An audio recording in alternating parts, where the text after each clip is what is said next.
अब हमारा page number आ गया 87। क्या आ गया? 87 होना चाहिए यार पेज नंबर तो। हाँ 87 है। उत्तर प्रदेश के परिप्रेक्ष्य में मौर्यकालीन तथ्य। अब उत्तर प्रदेश का संबंध मौर्य काल से किस तरह से देखेंगे? तो अशोक के कुल 40 अभिलेख। भाई कितने अभिलेख? 40। 40 में से उत्तर प्रदेश में मिलने वाले अभिलेख कौन से हैं?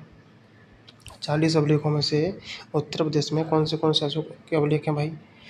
तो एक तो अहरौरा अभिलेख जो मिर्ज़ापुर में है, पढ़ चुके हैं, ठीक है। मिर्ज़ापुर का अहरौरा अभिलेख कैसा है? लघु शिलालेख है। अगला सारनाथ में मिला है, कौशाम्बी से मिला है, लघु स्तंभ लेख, पीछे पढ़ चुके हैं चार्ट में, ठीक।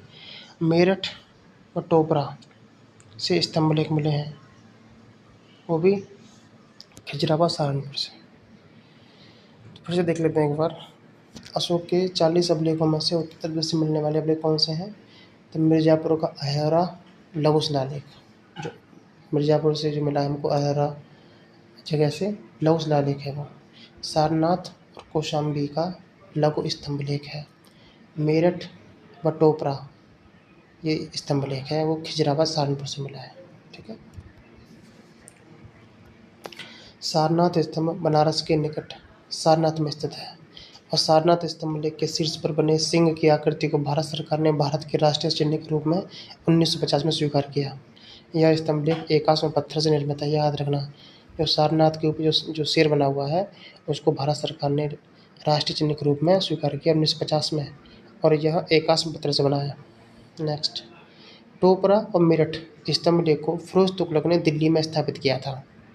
अशोक के जो टोपरा और मेरठ का जो स्तंभ लेख था, ठीक है, इसको फिरोज शाह तुगलक ने दिल्ली में स्थापित किया था।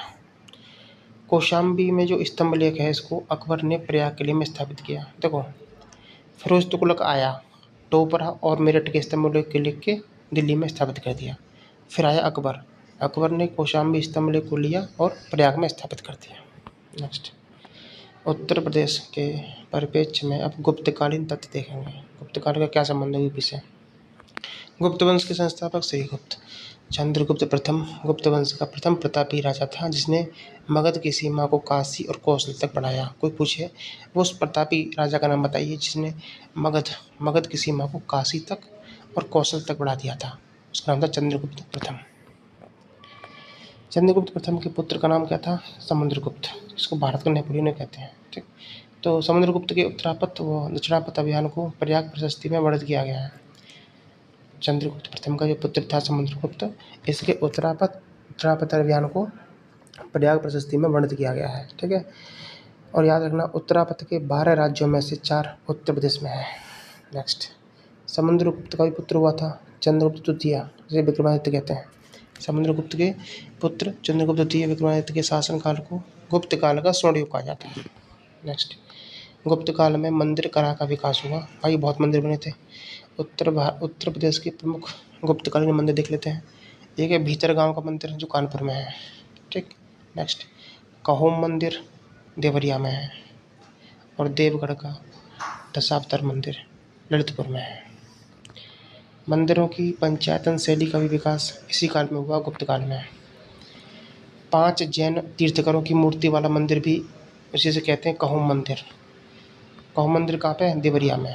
5 जैन तीर्थकरों की मूर्ति का मंदिर है कहोम मंदिर, देवरिया में।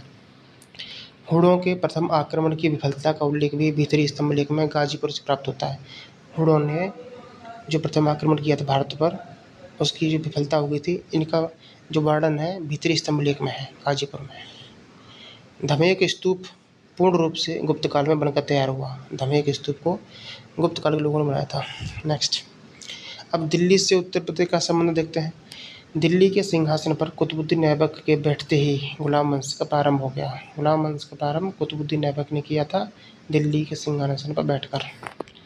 और गुलाम वंश, खिलजी वंश, तुगलक वंश के शासकों ने धीरे धीरे अपनी सीमा तक विस्तार उत्तर प्रदेश के क्षेत्रों में कर दिया।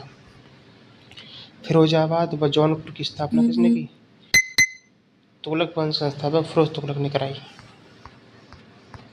नेक्स्ट, अब देखेंगे सरकी साम्राज्य। थोड़ा सरकी साम्राज्य की स्थापना मलिक सरवर ख्वाजा जहाँ ने की थी। सरकी साम्राज्य की स्थापना मलिक सरवर ख्वाजा जहाँ ने की। और उस समय जौनपुर को शिक्षा, संस्कृति, कला, व्यापार का केंद्र होने के कारण जौनपुर को क्या कहते थे? सिराज हिंद या पूर्व का सिराज। आगरा की स्थापना किसने की? 1504 में की सिकंदर लोदी ने। अब याद रखना, जौनपुर की जो जामा मस्जिद है ना और लाल दरवाज़ा जो है, ये हुसैन शाह सरकी ने बनवाया था। जौनपुर की जामा मस्जिद और लाल दरवाज़ा निर्माण हुसैन शाह सरकी ने करवाया था। अब बात होती है जौनपुर की अटाला मस्जिद, झंझरी मस्जिद। ये दोनों बनाई थी इब्राहिम शाह सरकी। इसमें इब्राहिम बढ़ा जाता है, ठीक है। इब्राहिम ने क्या किया था? इब्राहिम शाह सरकी ने झांझरी मस्जिद, अटाला मस्जिद जौनपुर की बनाई थी। लेकिन जौनपुर की जामा मस्जिद पूछे तो हुसैन शाह सरकी ने। जौनपुर की जामा मस्जिद और लाल दरवाज़ा हुसैन शाह सरकी ने, और जौनपुर की अटाला मस्जिद, झांझरी मस्जिद इब्राहिम शाह सरकी ने बनवाई थी। बदायूं स्थित, बदायूं की जामा मस्जिद कौन बनाया? इल्तुतमिश। बदायूं की इल्तुतमिश। अब उत्तर प्रदेश के परिप्रेक्ष्य में मुगलकालीन तथ्य देखते हैं। मुगल काल, मुगल साम्राज्य का संस्थापक कौन था? बाबर। बाबर ने खानवा के युद्ध में राणा सांगो को हराया और अवध और कन्नौज पर कब्जा कर लिया। मतलब यही है कि जब बाबर ने राणा सांगो को हरा दिया था तो फिर उसने किन किन राज्यों पर कब्जा किया? जिलों पर? अवध और कन्नौज। बाबर द्वारा बनाई गई इमारतें, संभल की जामा मस्जिद, याद रखना संभल में जो जामा मस्जिद है ना, बाबर ने बनाई है। बाबर ने। आराम बाग आगरा का बाबर ने बनाया है। और अयोध्या की बाबरी मस्जिद भी बाबर ने बनाई थी। अकबर द्वारा बनाई गई इमारतें, अकबर ने क्या किया? फतेहपुर सीकरी का किला बनवाया, आगरे का लाल किला बनवाया, इलाहाबाद का लाल किला बनवाया, ठीक। फतेहपुर सीकरी में पंचमहल, खास महल, बुलंद दरवाज़ा, शेख सलीम चिश्ती का मकबरा, इस्लाम खान का मकबरा, इस्लाम खान का मकबरा। और आगरा में जहांगीरी महल भी अकबर ने बनवाया था, क्योंकि अकबर का बेटा जहांगीर था ना, अपने बेटे के लिए बनाया था उसने महल। नूरजहां बेगम ने आगरा में एतमाद दौला का मकबरा बनाया। जहांगीर ने सिकंदरा में क्या किया? अब भाई अपना उसको बाप है अकबर, तो जहांगीर कुछ तो करेगा ही। जैसे बाप ने जहांगीर में महल बनवाया, तो जहांगीर ने क्या किया? जहांगीर ने सिकंदरा में अकबर का मकबरा बनवा दिया। आगरा में ताजमहल हुआ, दीवाने आम और दीवाने खास। भाई शाहजहां तो दीवाना था, लेकिन नहीं, मुमताज़ महल की याद में ताजमहल बना, तो दीवाना था वो। दीवाने आम, दीवाने खास, और साथ में मोती मस्जिद भी शाहजहां ने बनवाई थी आगरा में। ताजमहल वो एतमादुद्दौला के मकबरे में कौन सी शैली प्रयोग की गई है? पित्रातुरा शैली। इतिहासकार हाविल ने ताजमहल को भारतीय नारीत्व की साकार प्रतिमा कहा है। इतिहासकार हाविल ने ताजमहल को क्या कहा है? भारतीय नारीत्व की साकार प्रतिमा। शेरशाह सूरी ने 4 सड़कों का निर्माण किया। पहली है सोनार गांव बंगाल से लाहौर तक, जी छोड़ता है। सोनार गांव बंगाल में पड़ता है, वहाँ से लाहौर तक। दूसरा, आगरा से चित्तौड़ तक, आगरा से बुरहानपुर तक, और लाहौर से मुल्तान तक। कहाँ का? बंगाल से लाहौर, जो बंगाल का सोनार गांव है वहाँ से लाहौर तक। फिर आगरा से 2 जगह, चित्तौड़ और बुरहानपुर। लाहौर से मुल्तान। शेरशाह सूरी ने 4 सड़कों में। नेक्स्ट, अकबर के नवरत्नों में से 2 मंत्री उत्तर प्रदेश के थे। एक तो बीरबल जो कालपी से था, जालौन, और दूसरा था टोडरमल सीतापुर से।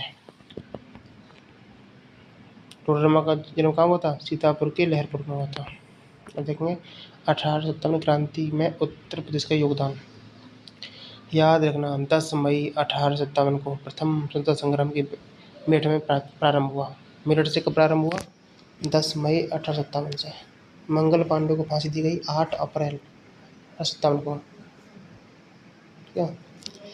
8 अप्रैल को 1857 में मंगल पांडे को फांसी दी गई। और नाना साहब को कानपुर का पेशवा बनाया गया था 5 जून को 1857 में। तात्या टोपे को फांसी दी गई 18 अप्रैल 1859। तात्या टोपे 59 साल की उम्र मरे थे, मतलब 59 साल के होने वाले थे। 18 देखो इसमें क्या, देखो एक तात्या टोपे के नाम में क्या आता है समझो, 18 ठीक है। रानी लक्ष्मीबाई शहीद हुई 18 जून 1858 में। अब जुलाई 1858 तक विद्रोह पूरी तरह से समाप्त हो गया था। 1857 का विद्रोह कब खत्म हुआ? जुलाई 1858। नेक्स्ट